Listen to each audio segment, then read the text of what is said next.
बहुत ही जल्द बदलेगी। वो कहते चर्च चीज खाई जानी है तो वो नर्क से जाना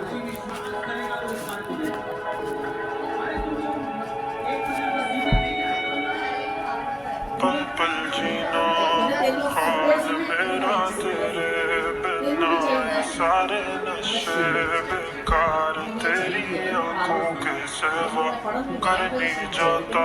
मैं बाहर रहता तेरा इंतजार मेरे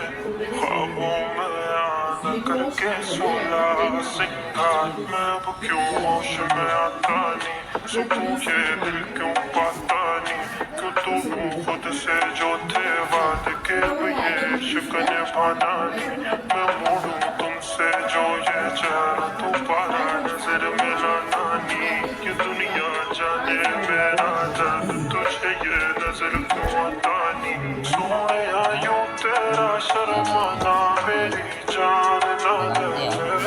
ले के पीछे